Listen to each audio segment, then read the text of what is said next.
So Steve, how did you prepare for tracking this album? Well, I added it to my practice routine so that every day I went to the studio, I would just kind of chisel through the songs, and luckily I had enough time to prepare this one, so it wasn't a rush job. So I actually slowly but surely just kind of took my time and worked through it. Great. We're here with Dave Otero from Flatline Audio. Dave, tell us a little bit about the recording process here this week. It's me. Well, we just wrapped up. Pretty standard setup. It's kind of a mix-mash kit. We got toms from my Yamaha recording custom kit. The snares of Pearl Steve Ferroni, one of my favorites. And this kick drum that we actually poached out of a room here. We're recording here at the Bank Cave in Denver. It's a nice big room I utilize for drums sometimes. They also have rehearsal spaces. And they're all stocked with drums, and we actually went around and just looking for a good kick drum on the last album, and happened to find this magical Pearl Export. It's not a high dollar drum at all, but out of everything that we tried, it just had that sound, and put a fresh head on it, and it really is one of the best sounding kick drums I've ever recorded. So that's cool, really cool setup. I kind of like these mutt kits like this that are just kind of mix mash. But yeah, cool. A little more intensive cymbal miking setup than usual. The way Steve had his cymbals organized, I didn't think I could quite go with like the basic pair of overheads, so I ended up pretty much close miking each cymbal individually, which should give me a lot of control in the mix phase. But turned out great. Crushed all the songs in 3 days. Steve's a madman. Album's incredible. What about the? You have some other mics placed throughout the room. Can you tell me a little bit about that? Yeah, sure. Behind you, we just have the two stereo pair of room mics. These are Omni room mics that are split out. And then I have a mono room, which is not super common for me, but I wanted to try just to have a mono source on room, which is a Slate. I think that's the ML1. It's actually a modeling microphone that I've been testing out recently and getting some pretty cool results with. It allows you to kind of pick a mic model later in the stage, and I thought that might be nice to get a mix and then kind of flip through some of the models and decide what works best for the mono room mic. But yeah, these guys are really cool too. You should check out these. These are little secret mics of mine.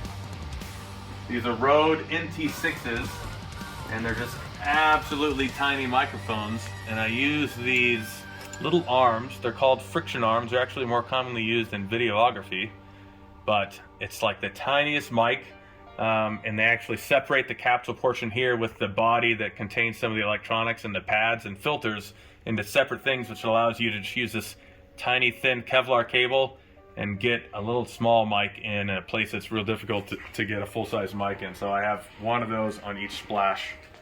Yeah, little secret hidden gem, Rode NT6. Awesome. Thanks. Yeah.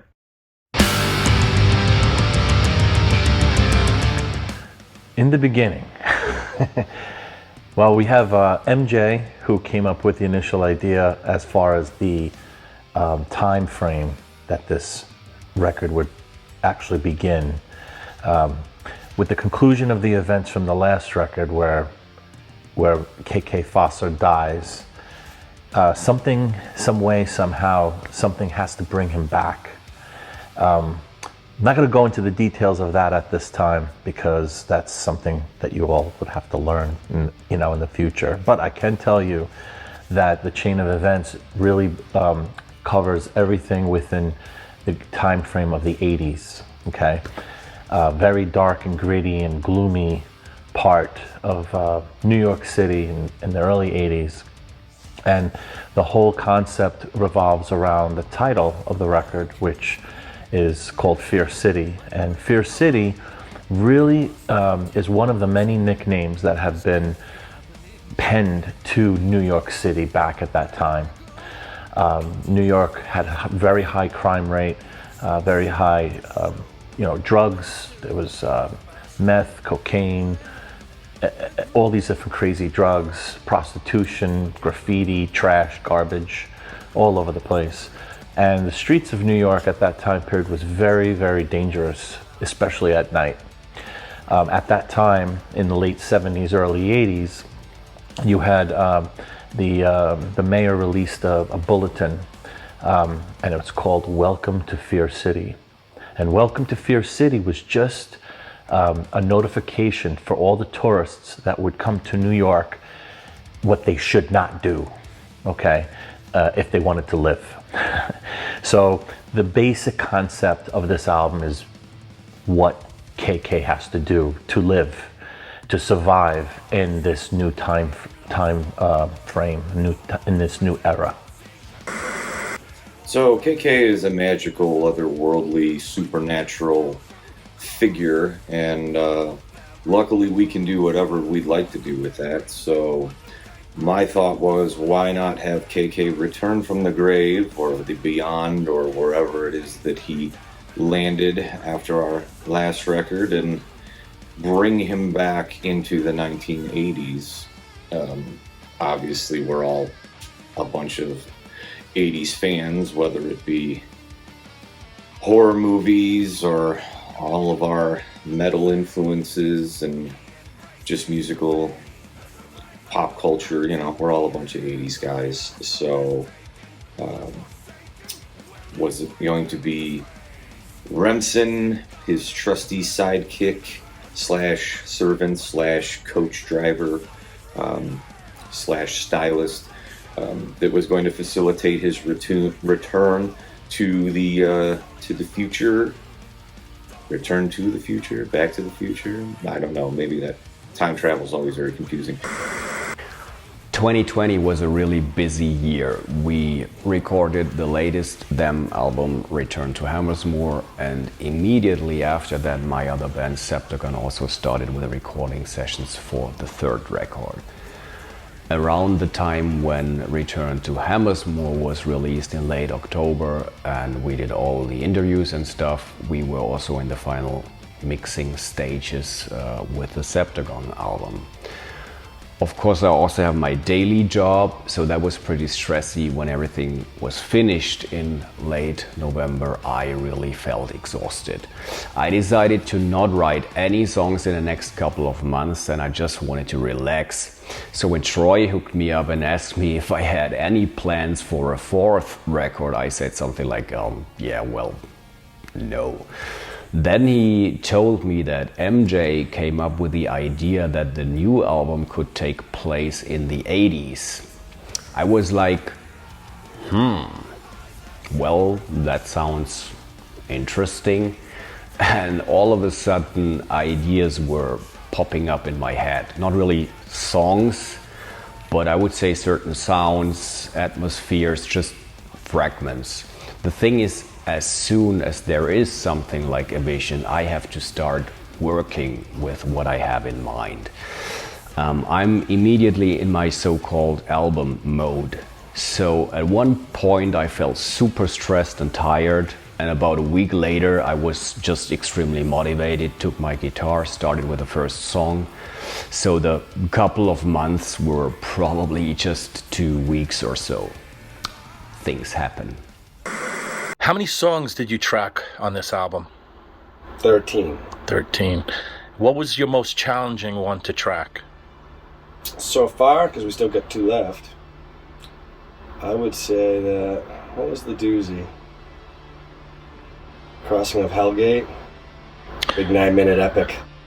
Listening back to your work so far, what would you say was your favorite song? Whether to listen back to or that, to track? Oh, that's a good one. I don't know. I like them all for different reasons and stuff. So, I don't know. So all.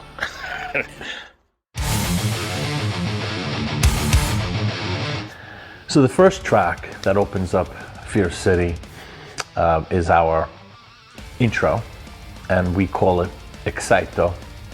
And Excito roughly translates to wake up. And it's a time that, our character KK Foster is woken up in a different time period, okay? So we have KK, he comes out and all this technology advancements have occurred, a lot of crime, a lot of just bizarre things that happened that didn't happen in the last set of last chapters of the Them story. So Excito covers pretty much a particular year, 1981, and what happened in that year. Everything from deaths to televangelists to different types of TV commercials, and it focuses on a particular an average TV viewer that is channel surfing back in the day, and they're flipping through channels, and you hear various parts of what you would hear back then, and there's different types of commercials. When you listen to Excito, can you pick out all the different commercials and different shows that were played back then? As soon as it was clear that the story would be set in the 80s in New York, I wanted to have an intro that immediately shouts in your face, hello, it's the 80s. So no explanation, not a lot of story on the intro, just a hey, here we are, enjoy the ride. I already thought about different soundtracks and movies and what I have to tell Richie so that he gets an idea of the vibe I wanted for the intro, because the main theme would be played on a keyboard. Yep, it's the 80s, so yeah, and during a shower that certain melody popped up in my head, led straight into another theme, and in my mind it sounded complete, and yeah, like it could be in a Carpenter movie or something like that. Honestly, at first I wasn't sure if it actually was my idea or if I knew it from somewhere else. So I went to my computer, and about 2 hours later I had a demo that already sounded very, very similar to what's now on the album. Of course, Richie did the fine-tuning, chose better sounds, added ideas, and put some magic on it, because that's just what he does. So, yeah, I immediately, when I had the demo, I immediately sent it to Troy, and he had that brilliant idea to add some samples, headlines, and stuff, so that you have some news on it. And a couple of days later, he had everything collected, and we had our intro. Spill, nuclear meltdown, Ronald Reagan. Something's gonna bring KK back to the 80s, so that's what we wanted to do.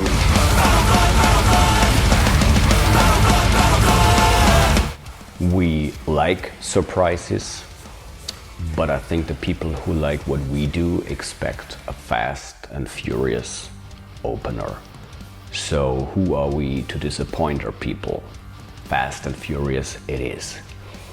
Oh, and quad tracking the intro tapping lead was funny. A very intense song on this record has to be the first full track called Flight of the Conchord. Flight of the Conchord, it reminds me of Flight of the Bumblebees, believe it or not. It's very intense, it's chaotic, it makes you, want to just, thrash out. It's a really, really intense song. And how it came about to write the theme around this song is very interesting, because me personally, I just thought of something along the lines, it has to be something, big, Flight of the Conchord, and without revealing any details of the theme of that song, it's big, it sounds big, it's fast moving, it's got a very memorable guitar lick, guitar rhythm, and it's thrash.